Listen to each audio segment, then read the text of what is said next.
Jackson, Here. David Bullion, Here. Jessica Middle, Michael McCree, Here. Mike Pinnock, Richard Laughlin, Here. Barry Kaiser, Joe Salinas. Here. Thank you. So we have a quorum. Welcome to the January meeting of the Fredericksburg Historic Review Board. I'm Sharon Joseph. The Fredericksburg Historic District and landmark properties stand as a testament to the Central Texas rich and layered history. Municipalities have long recognized historic preservation as a vital tool for maintaining livable and sustainable communities. The Historic Preservation Officer and this board are tasked with translating this broad goal into a detailed technical decisions about how to manage change within the historic district. The Historic Review Board is an advisory board of volunteers appointed by City Council. Approval by this board results in a certificate of appropriateness, and it is required for any work on properties in the historic district or for city landmarks.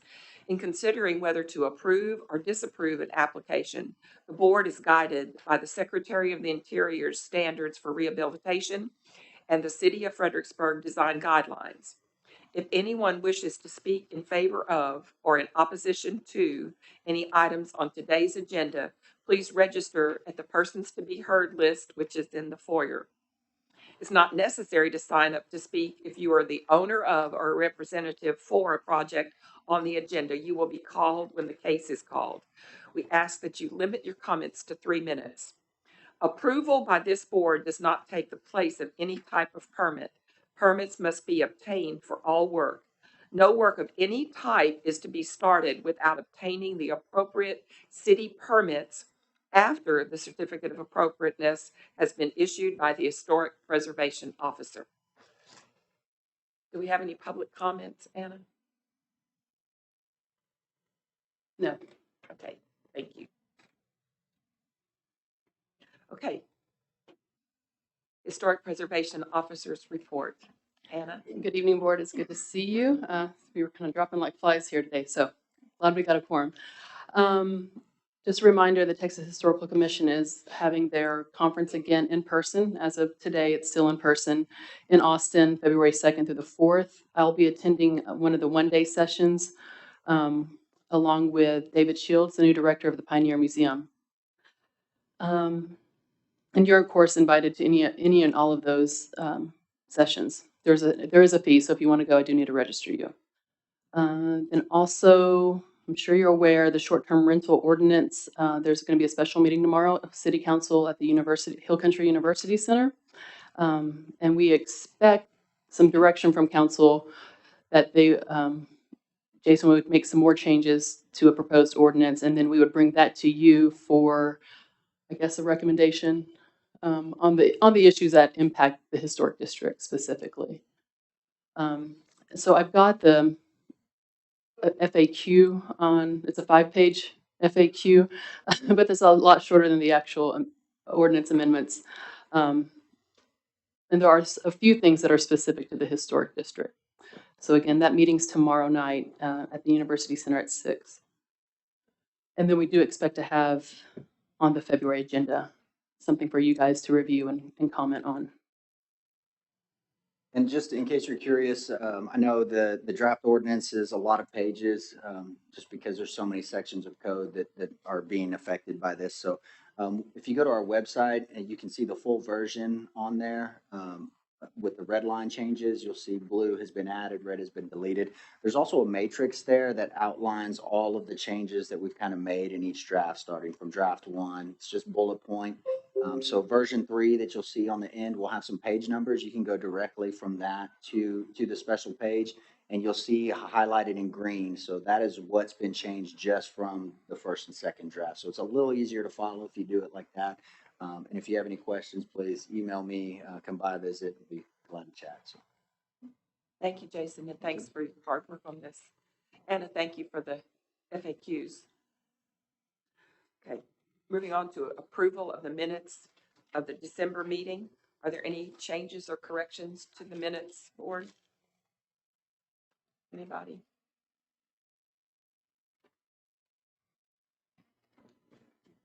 If not, those minutes stand approved as presented with a shout out to Shelby because that was a difficult meeting to do minutes for. So minutes stand approved as presented.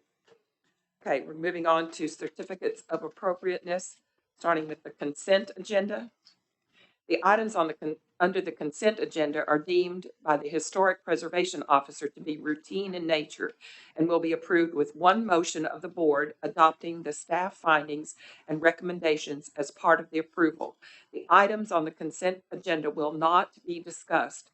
Any member of the board or of the public that wishes to discuss an item on the consent agenda may request that it be removed and placed on the individual consideration agenda. Under the consent agenda, we have application 21-159 for 312 East College. We have application 21-156A for 312 West Main, and application 21-156B for 307 West Austin, and application 21-160 for 601 East Creek. Does any member of the board or of the public wish to remove any of these applications from the consent agenda?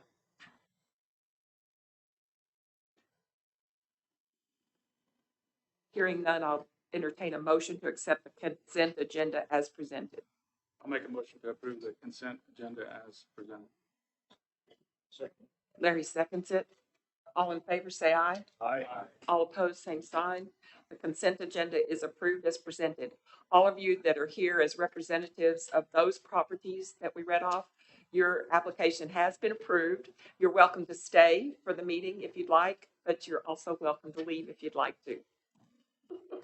Okay, individual consideration agenda. We'll start with application 21-162 for 502 North Orange. Anna? Actually, Chair, this has been pulled from the agenda by the request of the applicant. It was pulled from the agenda, Oh, okay. withdrawn. Okay, moving on.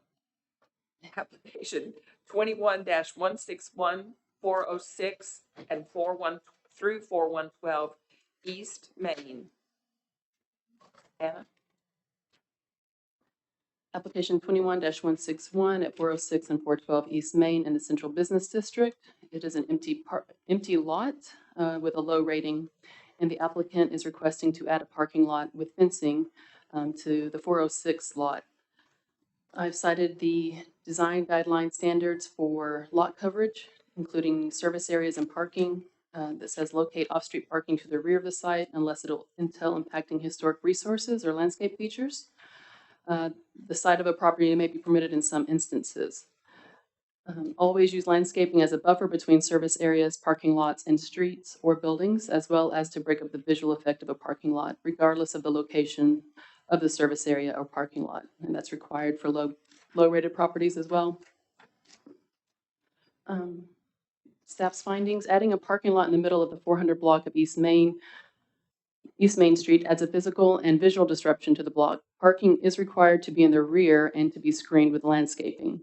The plan calls for a wire fence like the one currently along Main Street, but that does not visually screen the parking lot. The current plan does not provide the required landscaping buffer, and there should also be a buffer between the parking lot and the historic structure. This is an off-site parking agreement for the Immigrant Hotel, or B&B, at the corner of Main Street in Washington. And so this went to Planning and Zoning last week and got approval with some stipulations. And one of those stipulations was that they moved it so that the first parking spot is within 300 feet of the Immigrant. And so on the site plan, we've actually got a revised site plan based on that. So in your packet, the parking lot would be over here on the right side of these lots, and now they've moved it to the left side. And you'll remember this is the former location of the Valescas, and currently an empty lot. But I believe Brandon's here.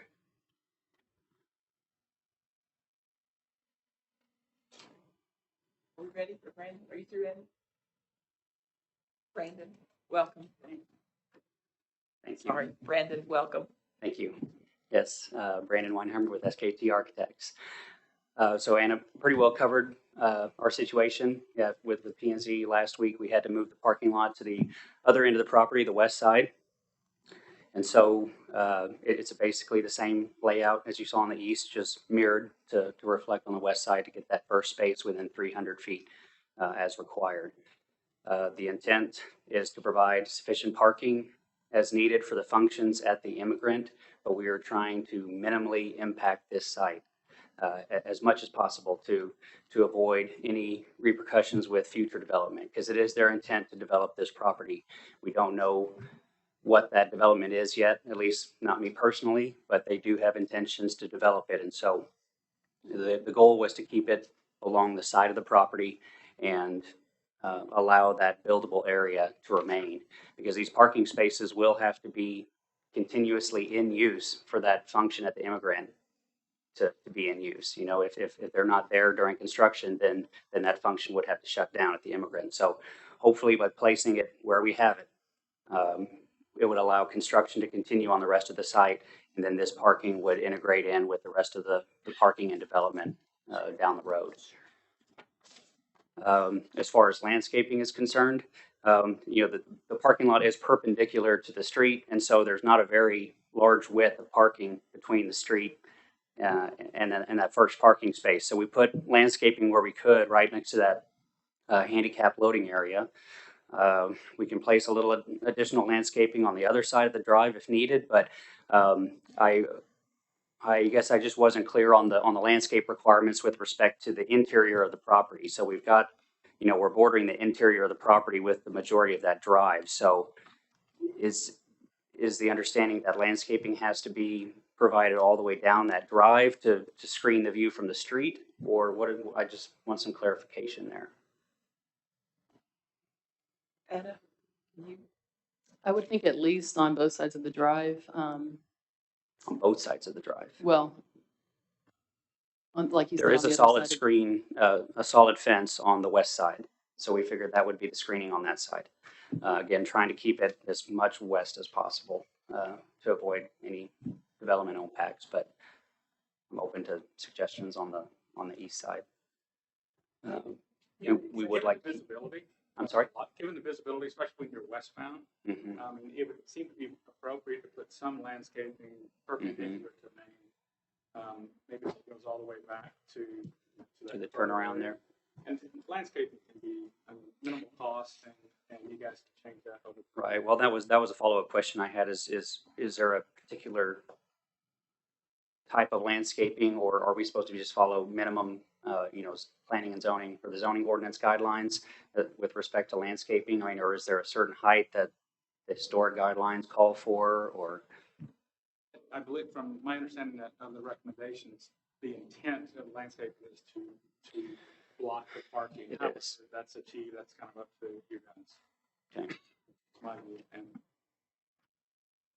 I mean, there's a possibility that lot could be undeveloped for quite some time. So I mean, you just never know. So it'd be You never know. No. It'd be nice to have all the parking blocked. Mhm. And has the parking requirement changed for the immigrants since it was first started, or why are we now? Yes, because the original parking requirements were based on the basement being retail or just general lease space. The owners have now decided to put a bar down there, and so it's got a much higher occupant load, which pushes up those parking requirements. So more parking is needed to make that function work down there. So this is change on their part. Yes. Yes. And we had a decision on that last month, and so that's what we're moving with now to make that all work.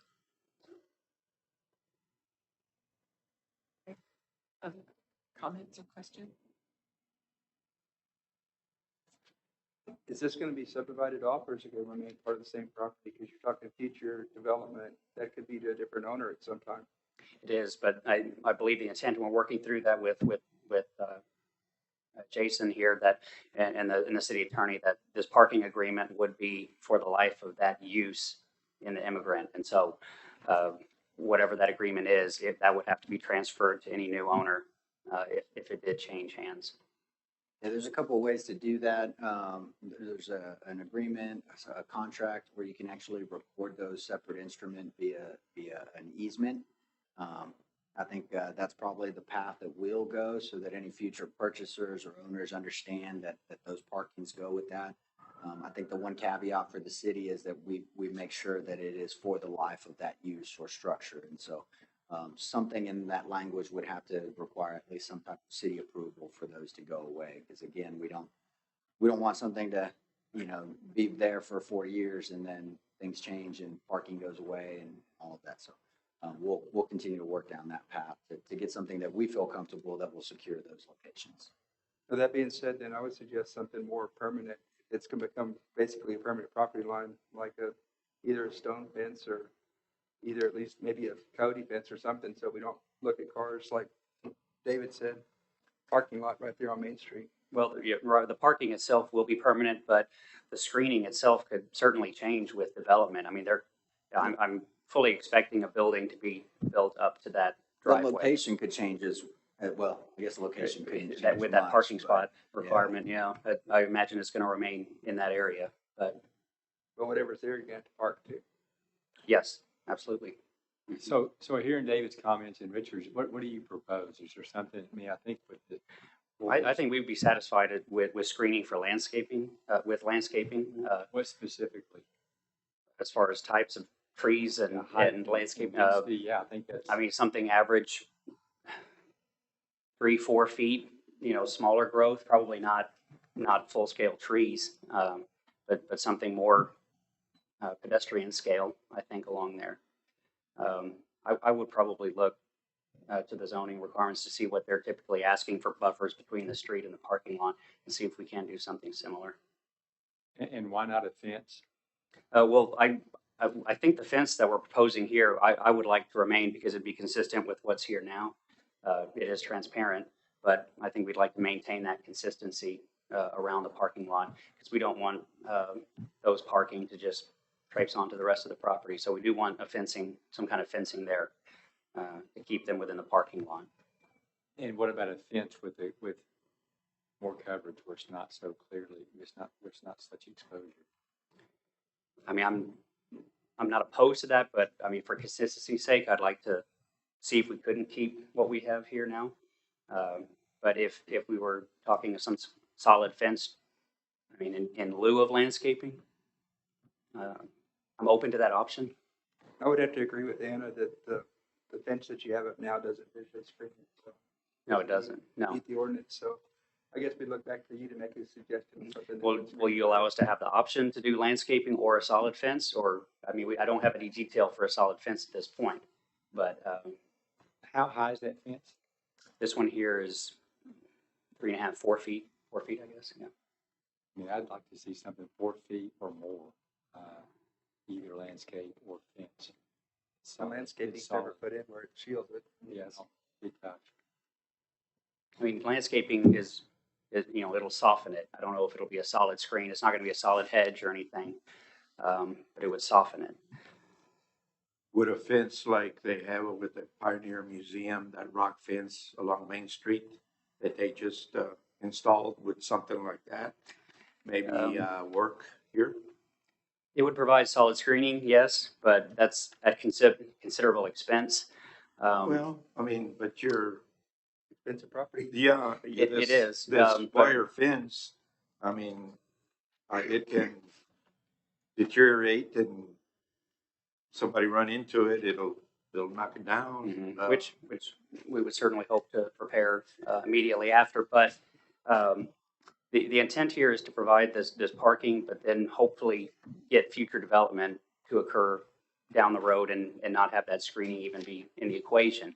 And I know we don't know when that timeline is, but I think the owners would prefer not to invest heavily in an expensive screen wall at this time if we could satisfy the requirements with a more of a lighter gauge fence or landscaping. But wouldn't that rock fence then become a permanent feature of this property and whatever they put in or how they develop this property would match or would? Or We don't know that yet. It's hard to say what the ultimate design of that future development will be. But I know, being that square footage and the cost of this land is at a premium, I imagine they're going to push the limits of where they can build on here. And and adding a stone screen wall, you know, may conflict with that. I think with your track record, Brandon, 3 years in this project, we have to look at something permanent. Yeah. I'm not opposed to a solid screen wall, but I would strongly suggest something a lighter than a stone wall. Yeah, I I think that's what we're saying. I mean, it didn't have to be a stone, it needs to be solid and of sufficient height to go cars. If you propose something like that, I think I can make a motion, at least have a vote on. But I so don't- so you're proposing something, Like a wood fence. a wood Like fence, a Cody yeah. fence or something. Mhm. Your call. right? Your Right. Well, property. that's what we have on the on the east side as well. So That I would mean, make it would sense. be consistent with what's on the east side. Although I would love a stone fence, I don't think it's up to the board to No, recommend Right. something. it's your call. Right. I mean, if we're filling the requirement for a solid screening, We're telling you, we're not going to approve a wire fence. It's got to be something Right. more permanent that's going to shield the parking, given the. okay. But this would be in lieu of landscape. Okay. Well, then, so we would get possibly approval on a solid fence, but then would come back later with the proposed fence details for your approval, and I assume for a sign off potentially. You can do it now, or we can die it. Well, I don't want to commit to a fence design at this point without consulting with the owners. I think it's important for us to, if we're going to approve something, is the height and the material, not the material, but that it is covered. I mean, it's a solid fence. That's the two things I think we come away with tonight in terms of approval. Does anybody have any thoughts on height? I think he just needs to come back to us with a different proposal. We He said you said you can't make a recommendation about that. Well, I mean, if we could at least come to terms on a height and that it needs to be solid, and at least get a conditional approval on that, that would be huge, because we are really under the gun to make sure this parking gets approved so that we can get certain provisions into the basement while it's under construction. Can someone form a motion like that? I'll make a motion to approve application 21-161 based on a solid fence that clearly blocks the view of the cars at a height to match the existing fence. Second. Any discussion? All in favor, say aye. Aye. Opposed, same sign. Thank you. Okay, That would be Thank the you. existing fence along Main Street. sorry, say that That's again, great. Richard? The existing fence along Main Street, because I think the other one's taller. Yes, existing fence on Main Street height. Right. Thank you. All right, appreciate it. Thank you, Brandon. Managed to lose my agenda.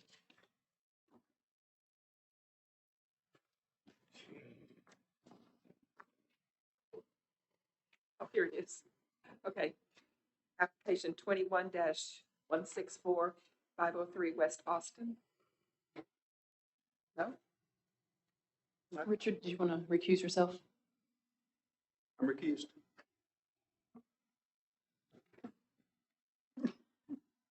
Okay.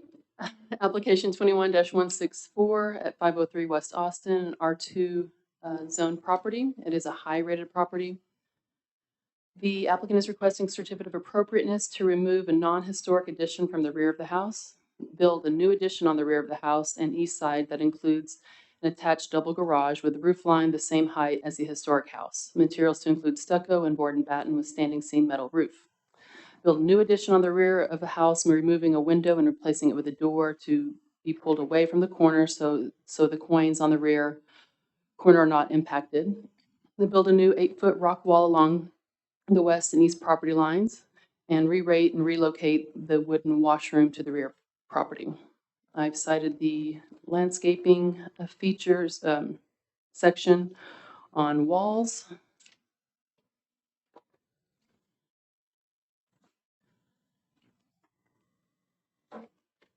And additions and lot coverage.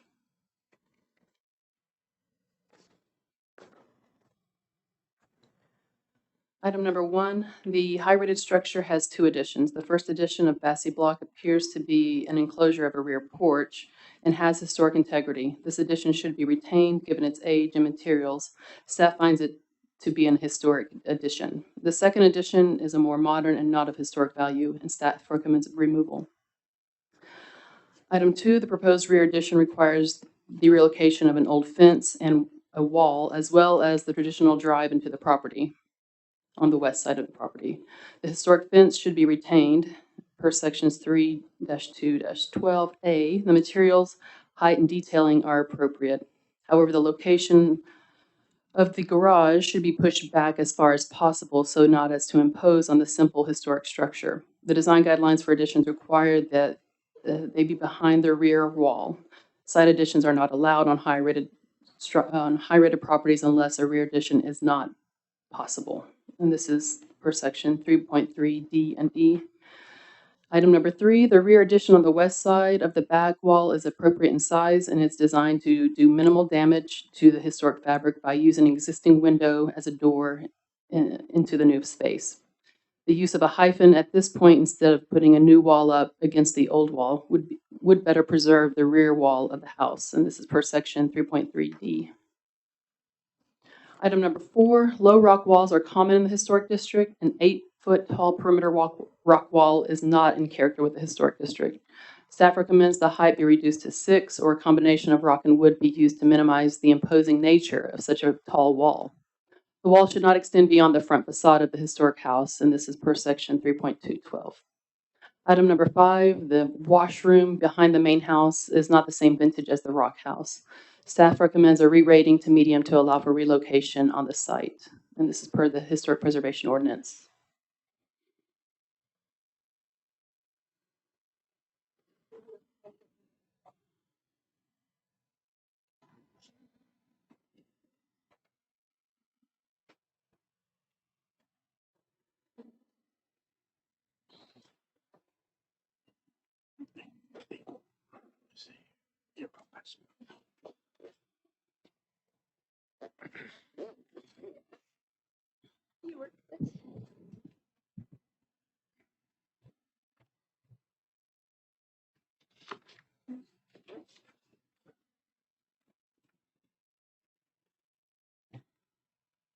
All right, my name is Kelsey Lansford, and I will be representing Laughlin Homes and Restoration as Richard is on the board and had to recuse.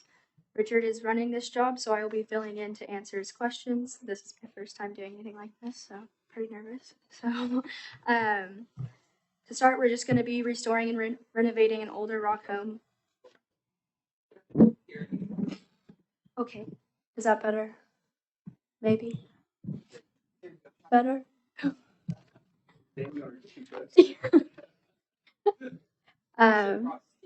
I know, I thought about it, but I was like, no, that's going to be embarrassing. We are going to be restoring and renovating an older rock home within the historic district located at 503 West Austin, the Pioneer Homestead. I would like to start by making an amendment to the scope of work located on page 69 on bullet point number 1. This project will contain demolition and removal of all additions that were added to the original rock home, with the exception of the porches that were added between 1915 and 1924.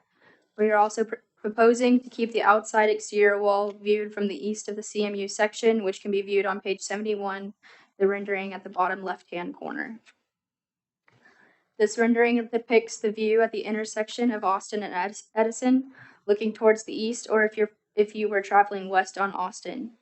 Here you can clearly see the CMU at least a 45-degree angle and can see the original stone up to an 80-degree angle. Anna has also had some concern on the placement of the side addition, but the face of the garage is over 50 feet from the street.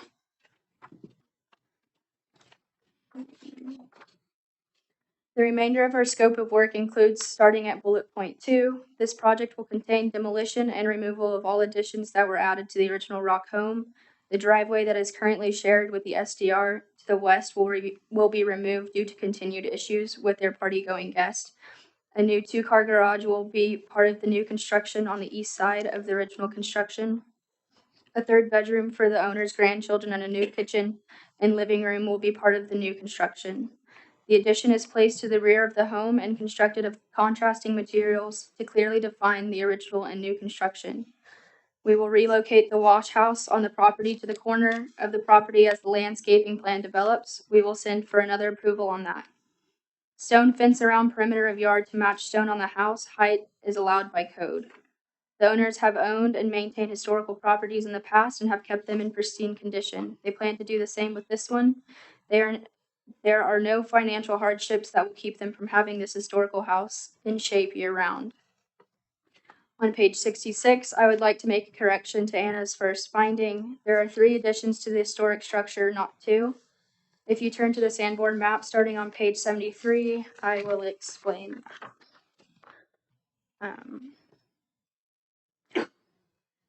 Based on these Sanborn maps, we are going to argue that the CMUs are added at least as the second addition because this 1915 map shows the house with no porches. And on page 74, the 1924 map shows the porches were added with no reference to the CMU enclosure. We believe the open porches would be only the first, the CMU enclosure coming second. We do think that after the CMUs were added after the first edition, the porch was partially enclosed to the CMUs to house a kitchen. The millwork cabinetry style indicates this is the home's second kitchen, as both have thimbles and chimneys. If you could turn to page 77, there are images to reference the existing fence. We do not believe the fence to be historic in nature, the existing fence to be historic in nature, being that it is more than likely from the 60s or 70s time era, with the materials being pasture rock, cheaply made ironwork, chicken wire, and 2x4s. There is evidence of the fence once being a wire structure, as the original cedar posts still remain intact. Please view the additional images, page 1, for a few images of the existing fence. As far as being regarded as going against historic standards for being placed forward of the structure, I would like to point out that over half the homes on the 500 block of Austin Street have some sort of front yard fencing. Please view the additional pages 2 and 3 for a few images of these homes. And to furthermore substantiate our choice in materials as well as height, I want to draw attention to our two biggest problematic areas in which result in the invasion of our homeowners' privacy. For the first, please turn to page 72 to view an aerial view of what we are calling the party house and its close proximity to 503 West Austin. The party house sits just to the right and is sharing a driveway. By also viewing the additional page 5, you can see how the SDR tenants park, and without a doubt having to cross over lot boundaries. There's essentially nothing preventing these tourist partygoers from taking advantage of a space they have no right to, and nothing to deafen the sound they currently make, as well as from having drunken mishaps.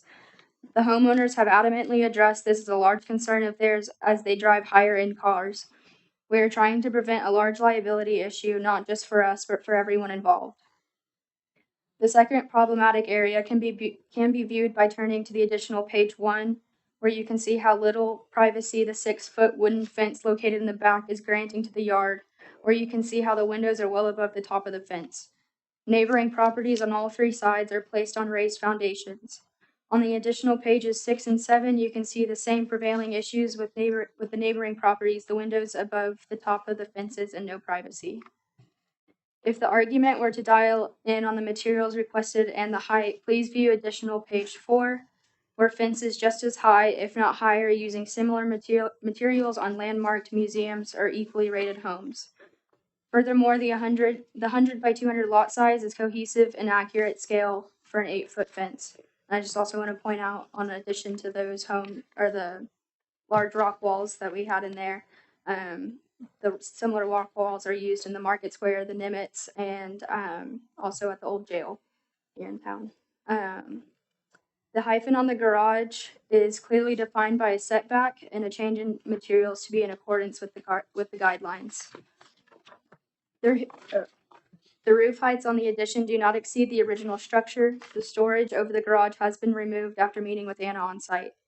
Our entire addition is smaller than the entire garage that the board approved in the January meeting on the Creek Street project.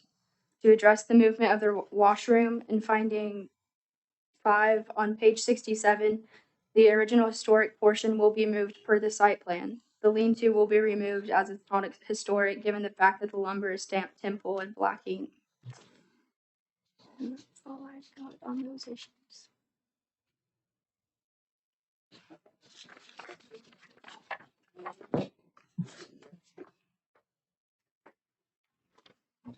From a housekeeping standpoint, if we probably need to tackle item number 5 first, for rating for that.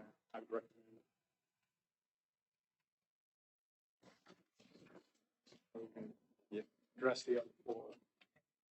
So I'll make a motion to approve application 21-164, 503 West Austin, item number 5, re-rating the wash house re-rating from high to a medium to allow relocation on the lot. Any discussion? All in favor, say aye. Aye. Opposed, same sign. Okay.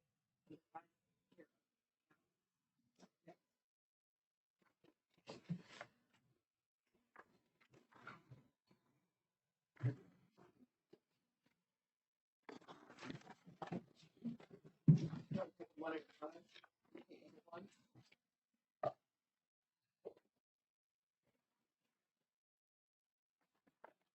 We agree to do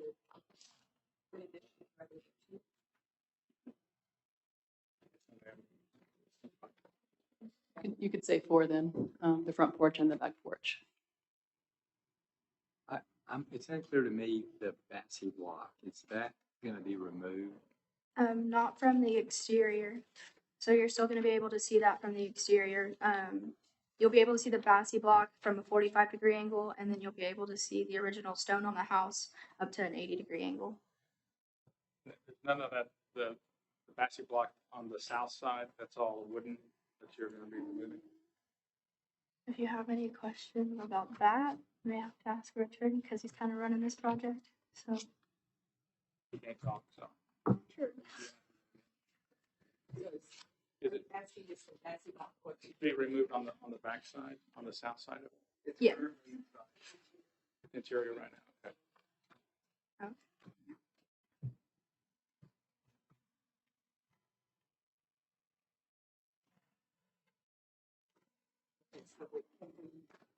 It's unclear to me, I'm sorry, what addition they're proposing to remove that you're suggesting should not be removed? Well, they modified it, so it's right here. It's in the original proposal, this was gonna go away. After meeting on site, he modified the plan to keep that, so the CMU. Are your recommendations updated here or not in the handout? Yes. Well, yes, So it you're should be. okay with item number 1 based on staff recommendation? Item number 1 is the removal of the 19 or the 80s, the modern edition, not the CMU or Betsy block.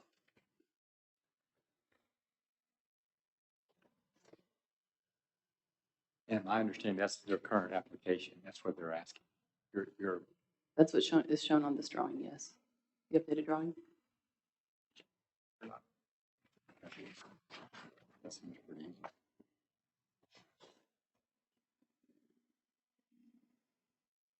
So we have a motion to approve number 1 under staff findings and recommendations. I can't make a motion, or I would. Yeah, I make a motion on application 21-164, item 1 in the staff findings and recommendation to approve as staff recommends. I'll second. Any discussion? Explain it to me, but couldn't hear all of it. What does the staff want to do that Richard didn't want to do? He changed it already. He changed it, he's changed it, so. So it's, everybody's happy. Yeah.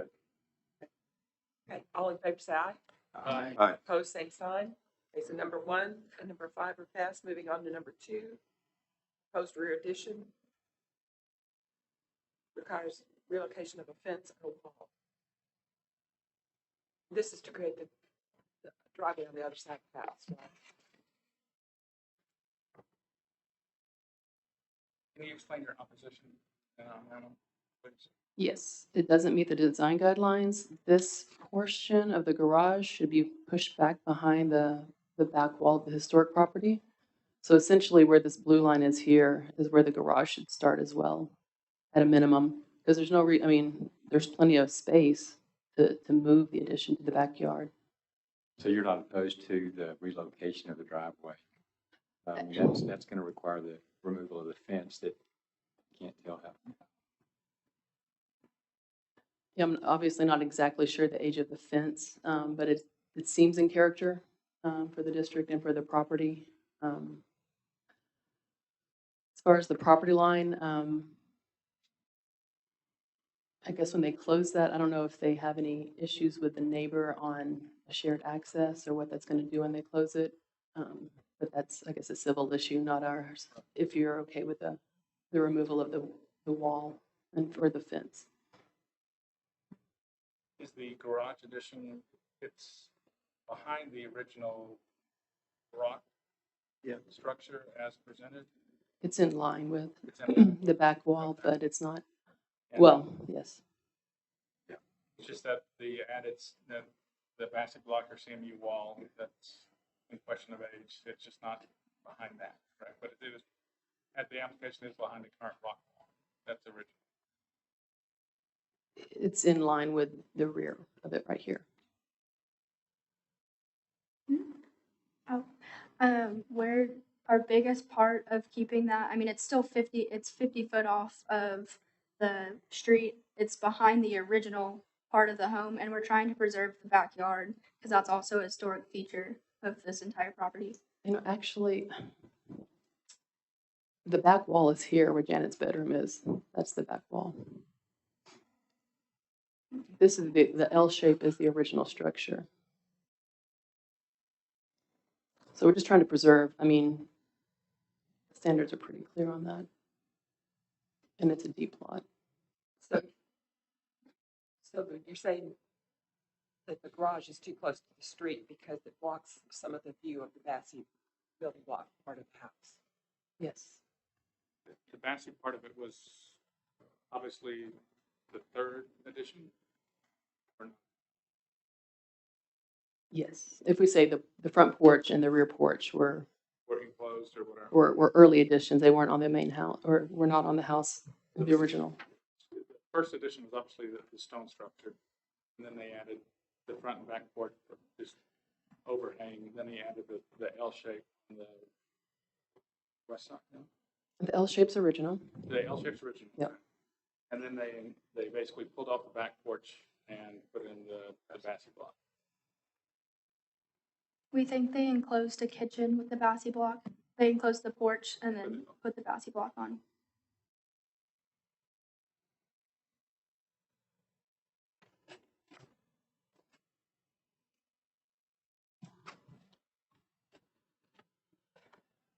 I don't have a problem with relocating the fence, obviously. Well, I'm guessing the applicant's probably going to save that material and probably use it somewhere else, given what it looks like.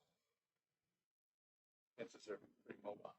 Yeah, I'm agreeable to relocating the driveway, removing the old fence. Just visually, the garage location, I get that it's set back 50 feet.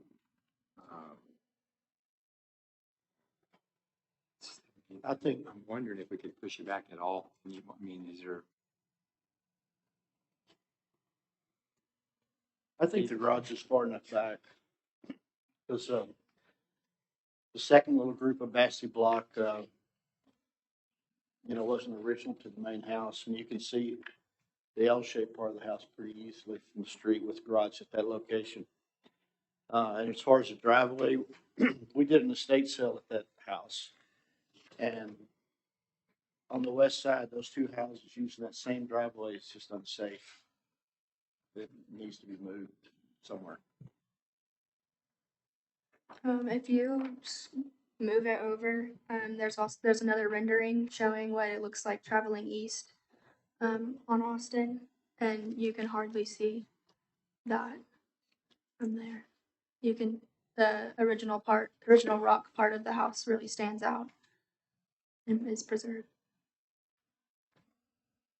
I would agree with Larry. I think there appears to be sufficient setback, at least the stone structure to or the structure, probably the most historically significant.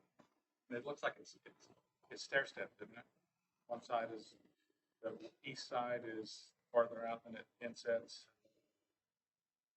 The garage comes forward. On the far east one, but then the west part of the garage is set back. Where's it at? Yeah. Yeah. You're What, right. 5 foot setback or something between the two garage spaces?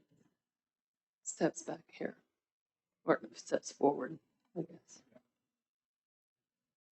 You got a clear demarcation of the old and the new, different materials. So, Richard, you gonna keep or Kelsey, Kelsey, are you gonna keep the, windows and doors, the old ones inside that living room area? You gonna keep that the same? Yes, I mean, they may have to be, upkept, but Have y'all been in yes. the house? They may have to be what? They may have to be like maintained with cracks and stuff like that, but yes, they will be. That part that's in the living room, in the L shape going that way, those are all exterior doors with the limits, everything just like it was when it was original. Glad to keep it. They don't have to. But, Done to.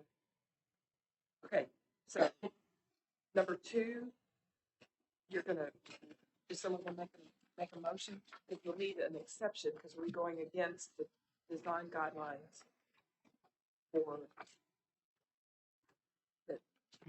that Anna has quoted. well, we can accept it as offered. But you're making an exception to the guidelines, so you need to make a motion that references one of the exceptions in the book that none of us seem to have with us. Michael does.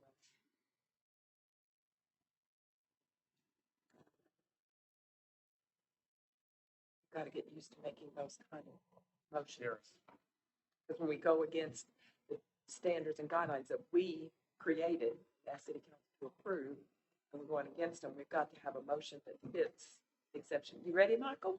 Well, as to the removal of the fence, the exception would need to be that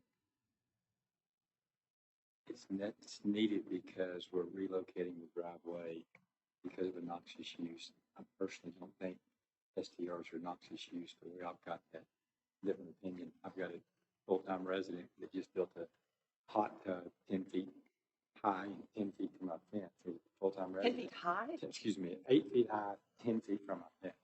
Yeah, no, but, so I think it's not specific to STRs, and I'm gonna say that every chance I get, because the other narrative is tone deaf.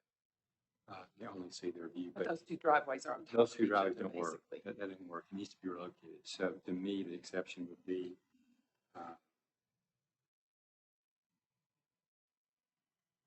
3.2.12C. Well,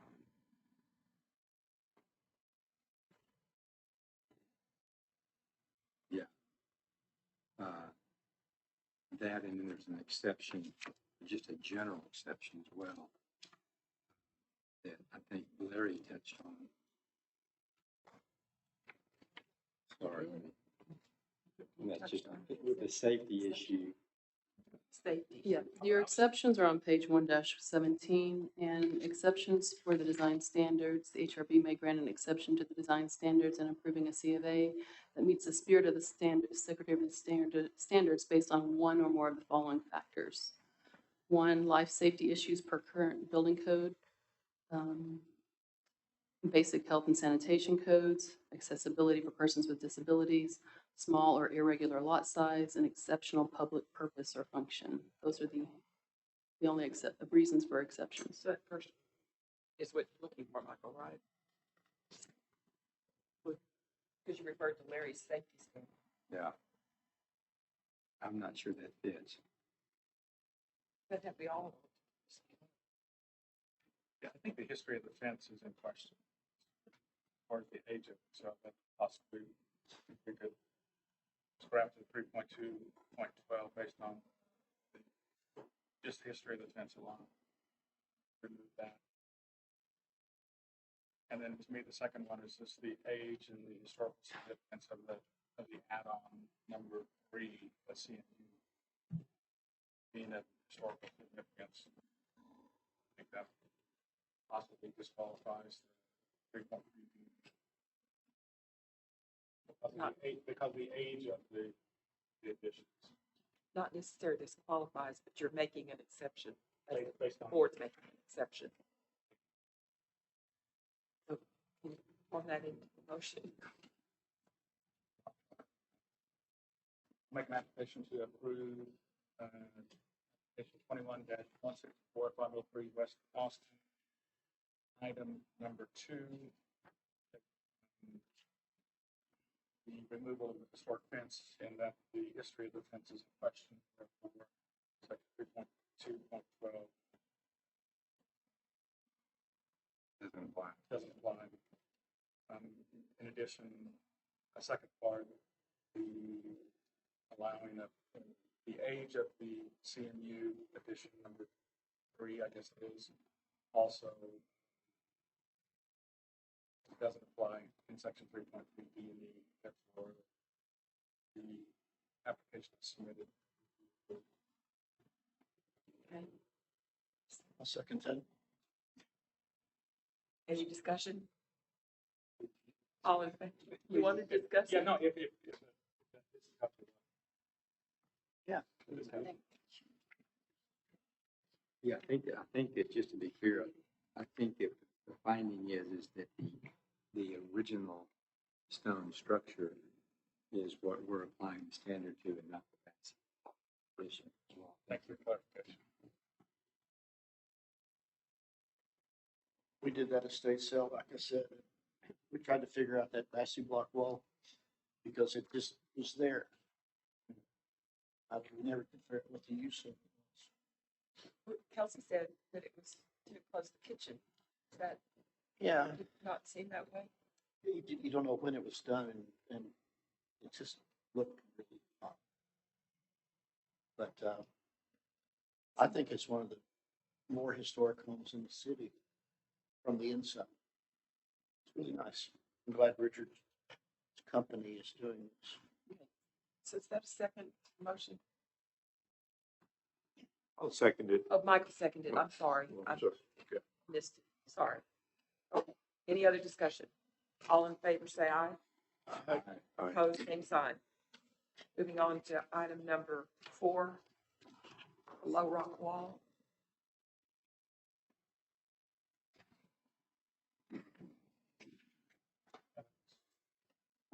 Three.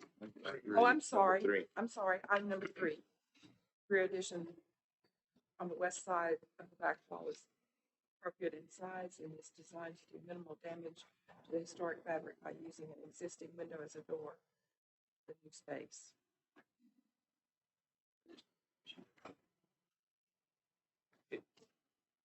So a hyphen is required. And so what you would do would be where they're entering through the window, which is appropriate, turning that to a door, making this area just a hyphen to the rest of the addition so that you're not covering up this portion of the back wall, these portions of the back wall.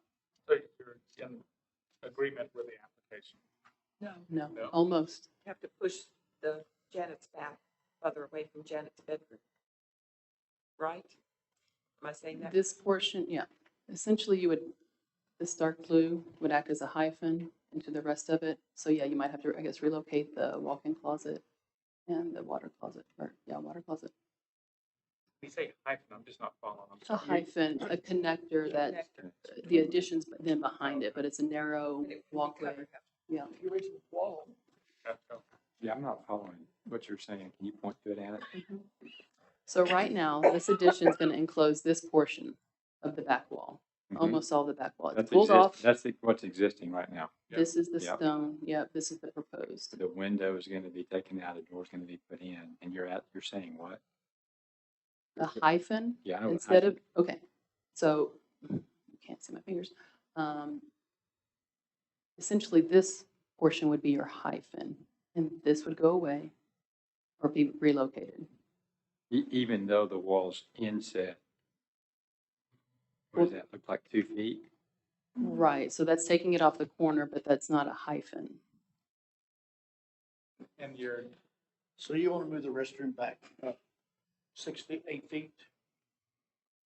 That's with a walkway in between about a 50 square foot walkway. So you can see the back wall.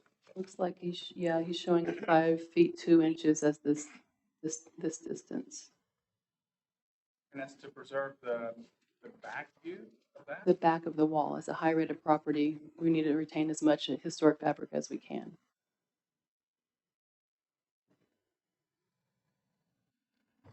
But they're keeping it though, but they're just enclosing it. Is that the issue? I'm just citing the design guidelines and standards.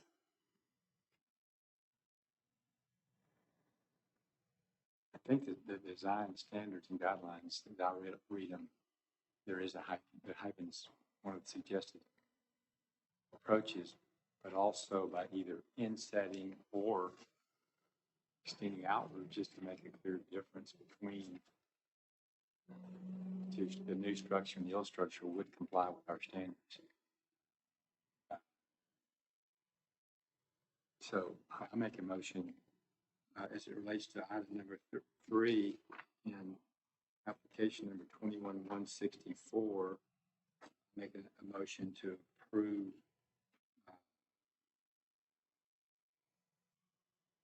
the application as submitted by the applicant. And that is the replacement of a window with a door and an inset to the addition. It looks to me from here like 2 feet. That's my motion. Second? Okay, you're saying just keep it like it is? Correct. Okay, I'll second it. We have a motion and a second. Any discussion? It seems like it's preserving the fabric, the wall, it's just enclosing it. We've got lots of examples where we've approved the add-ons that have actually retained the wall, some that we to remove the wall, but at least this application, we're maintaining the original fabric. Are y'all, I have a question for you. Are y'all gonna leave that wall exposed in that area? Yes.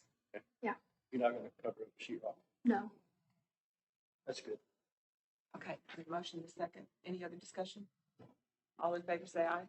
Aye. Opposed, same sign. Number 4. Low rock wall or An 8-foot rock wall. 8-foot rock. Low rock walls are common in the historic district. This application is for an 8-foot perimeter rock wall that's not in character with the district, is what Eva's recommendation is. Kelsey, were you able to, the image that you sent over was not legible at all. On the survey was not legible. I couldn't read anything on it. So I don't know if we have if we have any documents that actually show the proposed location. I Of the rock don't. wall. Do you? Mm-mm. It showed what? I can pull one up on my phone if it. Well, shows she, up. is what you're talking about in the handout that Kelsey gave us? No, the proposed, the 8-foot rock wall they're proposing, just to show you on the survey where it would go. Where would the wall go and how would it connect? Yeah. I mean, it's easy on the south wall and behind the house, but how would it connect in? So the rock wall is on the 3 sides, and it just comes up to where the front of the original building. And stops. Front of the original building? So it's At not, what it's height? not shown on this rendering. No. We had a rendering. We did it. What was it? So Kelsey, so the 8-foot wall would intersect with the original structure at 8-foot height on the north side of the property? No. I haven't seen that.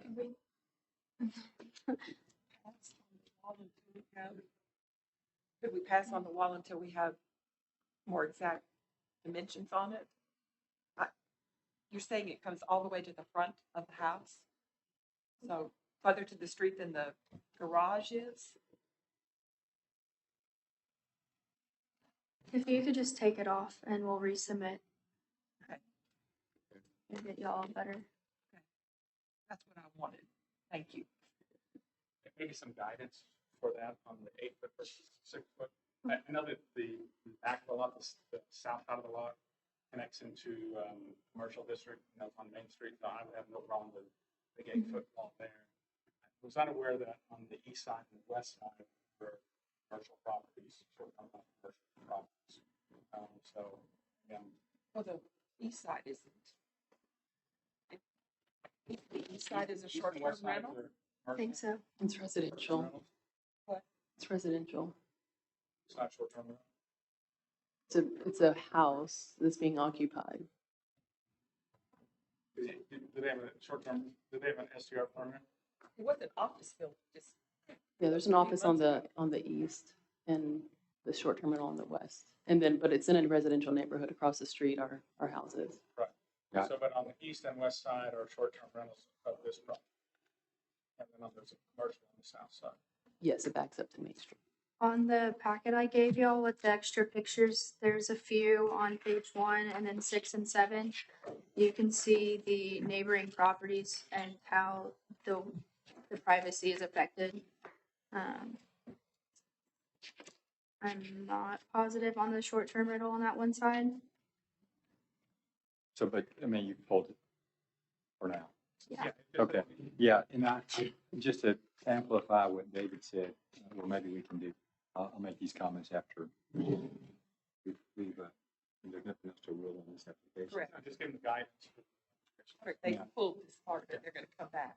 Be nice to see it step. Okay. Yeah, I think we have a brief moment to talk about other discussion items next before we leave. Okay. And I know the board's ready to go home, but I'd love maybe to have 5 or 10 minutes, 5 minutes to talk about this issue, fences, Okay, not as it relates to this application, but just Okay. in general. okay. Thank you, Kelsey. Okay. Other discussions? Priorities for 2022? Anna? Oh. Bring Richard back in, unrecused or whatever the term is. Accused?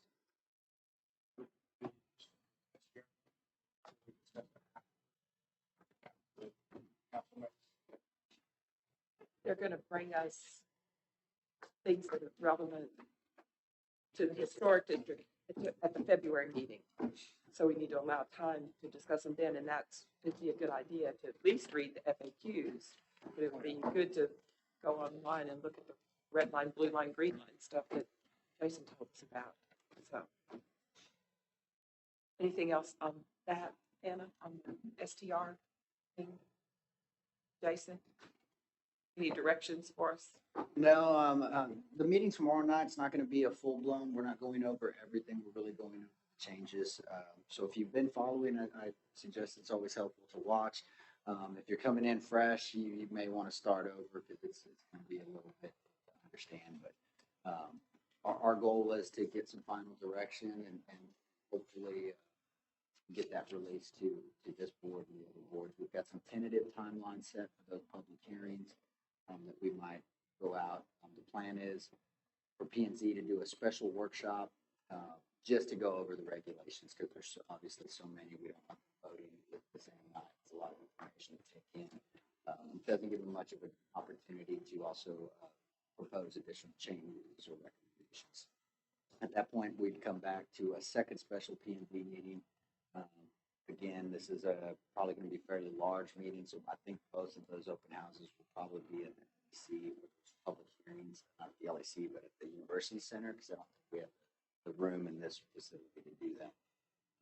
And we wouldn't want it on the same night as our typical. So that's really kind of where we're at right now. We'll see what happens at council. I've started to have discussions with some of those folks, so depending on what happens, this may move forward quickly to y'all next month, or it may get delayed. Okay. I would urge anybody that hadn't been to one of these, please go. Because they're very informative. And you can just see both sides and make a decision. How you feel? Thanks, Larry. Okay. Priorities for 2022, Anna? I would open that to you guys. I mean, my priorities, I'm working on the landmark designation for some of the mid-century properties, including the house on Woodcrest. That was a Jack Staling design property. So I plan on bringing that to you in February. So continuing down that route of raising awareness of mid-century and landmarking some of our more important ones. And then whatever you guys have. I think we need something to get us more familiar with the exceptions to the standards and guidelines so we can make our motions better and we don't struggle with them the way that we have been. And I don't know how to go about doing that. You gave us a sheet to help us with it, but We could do another training. okay. Okay. Aside, like before the meeting is before the meeting a good time for y'all or a separate night or what's the best way to do that? I think separate. Good for Even if we did a Zoom thing during some of this travel, that would be nice. Like, it's super 30-minute session on making motions and following guidelines. I think that's a great idea. Let's try and find a Zoom meeting. Zoom meeting? We can do both. Like we do it at the, Yeah. some of us can be there and some of us can Zoom in. I'd like to have just a brief conversation about fences. Okay. We've approved some, we haven't approved others. I know I have a request that got shot down, using wood, but doing it horizontal. I think it looks better than on the work. I mean, beauty's in the eye of the beholder, but we ought to have some discussion on what are we saying on 6 foot and 8 foot. When are we allowing it? You can't come up with an absolute rule because every project's different, every property is different, neighboring use is different. So I'm not trying to suggest we have this is all we're going to do, or this is how we're going to do it. But especially the 6 foot. When is an 8 foot going to be allowed? When is the 6 foot going to be? The standards are 6 foot. That there is, there is an exception to it in the wording, but I'd love to hear. Yeah. I'd love to hear what y'all think. If y'all have any thoughts, I'd like to know because I want to be unified, even though we're unified in knowing every single project's different. When is the 6 and 8 foot? Are we calling short-term rentals noxious use? Calling teenage kids staying up till 2 noxious use? We're talking about forts that are 15 foot high on my property line. They're not noxious use. So it's noxious use.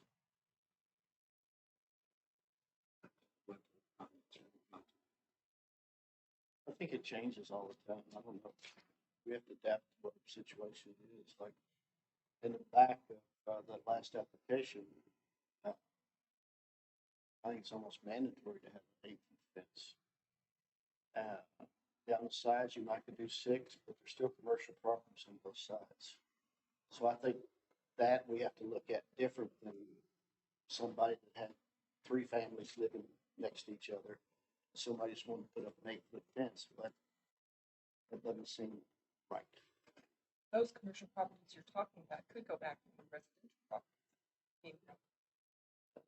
But like in that case, the windows on that house are either the floor is 30 inches off the floor. Even with an 8-foot fence, they'll see them. But so where's this idea that we have absolute privacy in an urban setting? Well, then we need to change the building code and not allow 8-foot fences, period. They're allowed, I mean, they're industrial They're allowed by areas, code in warehouses. residential. There's something about the permanency of the fences. Yeah. I mean, fences are not permanent. Most Right. of them. But rock walls are. Well, the Nimitz tore down a rock wall and rebuilt the rock wall, other than like what it looked like. So they're more permanent, right? Around the old stable, remember that? Yeah. And so, fences are, in my view, temporary. different than structures, obviously. But if we're gonna say as a board, 6 foot is all we want in the district, then we need to change the building code. Oh, no, that's why we have the design standards. Our design standards can be more restrictive than the basic building code. That's all the design standards are more restrictive than the existing building code. And it would be the zoning code. You'd have to amend just. What did you say, It wouldn't be the building code, it would be the zoning code that we would have to Well, look at. And so if there is a concern and that's something you don't want to move forward with, I mean, that's something we could write in. We have the historic overlay is its own overlay zone. So it could have a separate set of standards if that's an option this board wants to move forward with. But I agree. I think we're looking. So maybe just, yeah, I think we're just discussing at this point, but what about horizontal versus vertical? I mean, barbed wire, you know, the one lady that was gonna have vinyl that looks like wood. Is there any collective sense about those kind of materials? Are we gonna say there can't be horizontal wood fences? personally, I think we're barking up the wrong tree. We let a 4-story building be built on Austin Street, and we did let a parking garage be built on Austin Street. It looks like hell, and we're worried about people's fences. Yeah, but here we are, yeah. But here we are and going forward, I mean, Doesn't the city issue permits for 8-foot fences? Yes, they do. So guys, we have design guidelines and standards. We adopted these. Yeah. And they speak to it. They speak to residential uses and blocks. It speaks to it. I mean, where does it say horizontal? No horizontal. Where does it? It doesn't say, but it does say style of fence compatible with the style and era of the main building. So if it's a mid-century or a modern house, then I would say the horizontal uses or design is more modern. So if it's a new house or a low-rated house, maybe, but if it's a rated house of a certain vintage, then My request, I remember, was for an 8-foot fence in the house was built in the last 15 years next door. So mine was, next door one was, so yeah, again, I do see the standards. I am wanting to apply the standards. I agree with you, Anna, but I don't see the standards saying, like the vinyl flat, see it being that clear when it says it will include, it means it's not exhaustive, but these are the types of things, talking about 3.2.12D, excuse me, F. There is a lot of leeway in there. We're going to allow wood lattice. I don't know if wood lattice looks better than really beautiful, well-designed. Josh Palmer, he's building some fences that are prettier than the houses, and neat looking fences. But guess what I'm just trying to get at is, I hear Anna, and I want to do what Anna's saying, is apply the standards, but we're making some decisions that are not very what we're saying. When is it 8? When is it 6? What does it look like? What materials can be used? That's all I'm trying to bring up. I'm with you. I think it has to be a standard. If you're going to go outside it, and 6 foot's it, and it's got to be 6 foot, or it's going to have to be a noxious use. And the idea that it's commercial because it's an STR doesn't ring through. It's R1 or R2. Go back, but as an STR, you've got neighboring driveways. That's a special consideration than if you. Whether it's an STR or not. Yeah, STR doesn't matter. I agree. And then I think in line with that, I think our new adopted standards covers it. It doesn't say noxious, adjacent noxious use, whether it's a short-term rental or a bad neighbor. If you're a bad neighbor, you have the right to put up a higher fence, basically. And so the guidelines kind of cover it. We need to protect all homeowners and all properties, not just certain. And that gets into what is a noxious use, and that gets back to Anna's, what are our sensibilities and stuff. I think we got to make it pretty heavy burden. To be establish noxious. To be noxious. Not, I really do. I have 4 15 foot long fence. I can get over that.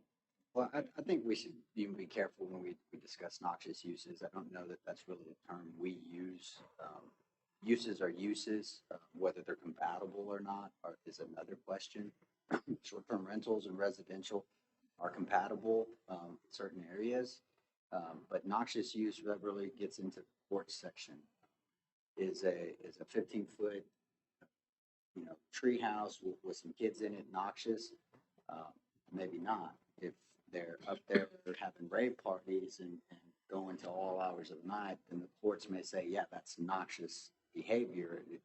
You can't affects your, find the- right, I Correct, mean, it affects your ability for the quiet enjoyment of your property. That's the number one use at residential. That's the number one residential right, quiet enjoyment of your property. So I don't know that it's a noxious use now. 15-foot tall deer blind, it is legal to hunt in the city and fire your gun as long as the bullet stays on the property. That might get into, hey, but I don't know that a wood fence or rock Yeah, fence just make- solves that either, so.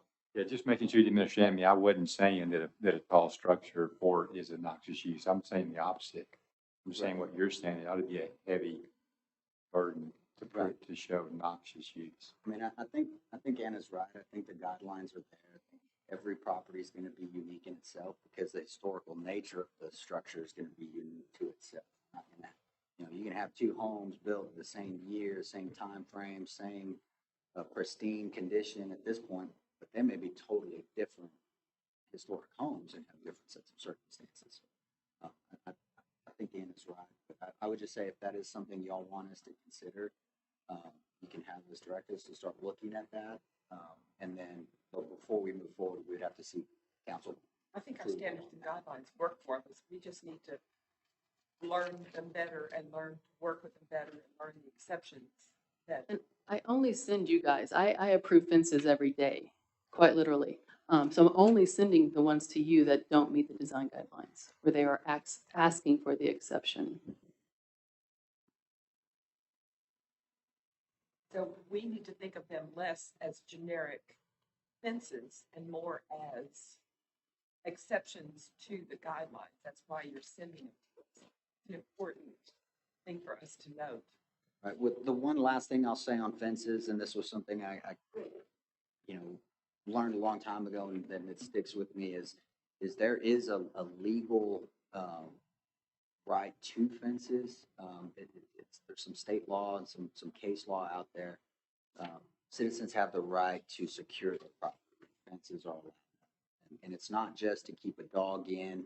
It's not just for site visibility or things like that, but it's also, depending on where you live, can be used to keep predators out. So there's been some interesting case laws regarding fences on where cities had said, you can't do a certain type fence in a certain height or something like that due to the locations along a creek or, kind of border city limit. Safety was a concern. The courts have said, hey, in this instance, this is a viable use. So again, I think we take every use in every situation kind of on its own merits. So Which is what we're you're trying saying, to do. you're saying, STRs are predators? No, I'm just saying, where I live, I don't let the white dog out because he'll be someone's snack. I mean, that's just the reality of, I live on the border, there's foxes and coyotes and stuff. So in certain cases like that, where if you have topo and something doesn't work out, courts may say, hey, you have to allow that. He's trying to secure it even though it goes higher. Yeah. And it may not meet zoning or guidelines. So again, just an example of kind of special things that happen sometimes outside of our control and our guidelines that we have to kind of keep it into it. I mean, the only way to keep deer out of my yard is to put a 6-foot fence. If you can That's keep just- them out with 6, I mean, that's, I'm not sure you're that. good. so. We've got them in our yard, in our front yard. So, I've seen them before. does that help at all? Yeah. A little bit. It really is an issue. It's down to privacy. I don't want them to see in the yard. That's the direction. That's what the standards allow. Just a tough issue. It's all hard for me because I grew up where they fenced in the animals and then you could run from one end of that's why there were alleys because everything was open and you could go from one side of a block to another through people's yards. So weren't the kind of fences that we're talking about. I have to try and get my brain around it every time we look at. You know, some of the old neighborhoods in San Antonio, Almas Park and places like that, you'll see gated communities, and they'll have big rock walls around every house. Every house will have a rock wall, not wood fences, rock walls. And I don't know how tall they are. Are they historic? No, they're 50-year-old houses, 40-year, 30-year-old houses. But There's a lot of historic homes in Alamo Heights that have that same type of, masonry wall. I mean, it's a fort. Those are compounds. Now, some of those areas are justified. Some of those places that border up along major thoroughfares where you do have noise is an issue. I mean, that's another factor that they take into account.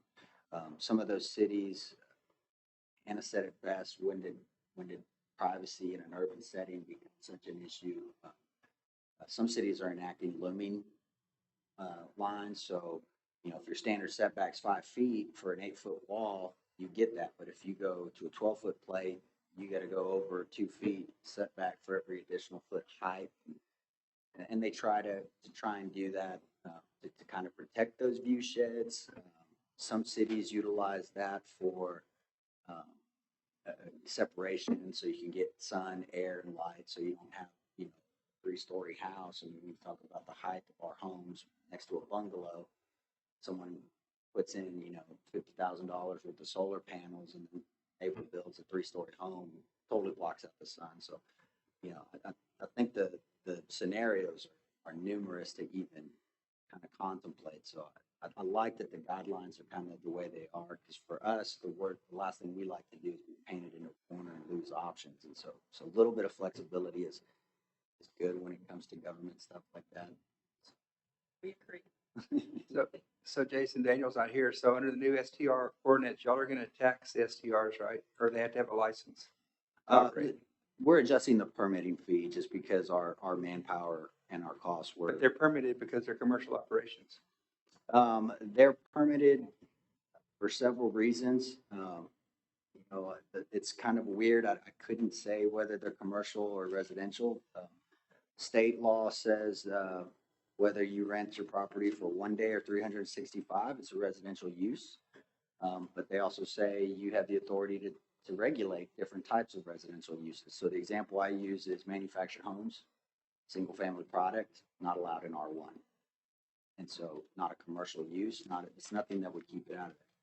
On the flip side, our discussions with the TDLR expert, Texas Department of Licensing and Registration, according to them, if you do an STR and you sleep more than, say you have a 6-bedroom house and you're renting 5 or more, they consider that a place of lodging. You have to meet ADA requirements. So at that point, it becomes a commercial enterprise. So it is what it is. I don't know that you can classify it as one or the other. You see them listed on commercial real estate sites, but you also see apartments listed there. And the tax That's returns housing. So how do you? What's that line and what's that fine line? as far as the workshop, I'm available on Wednesdays. That's about it. Okay, a motion to adjourn. Someone? I'll make a motion. Thank you, Richard. Can I have a second, please? I'll second. Thank you, Joe. All in favor, say aye. Aye. Are you guys opposed? Are you two opposed to adjournment? Aye.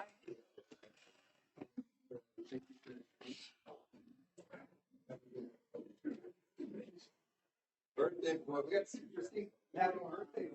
No,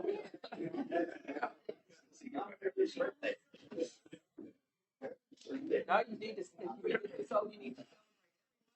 It may not be a next. You'll buy me a drink? Yeah, right.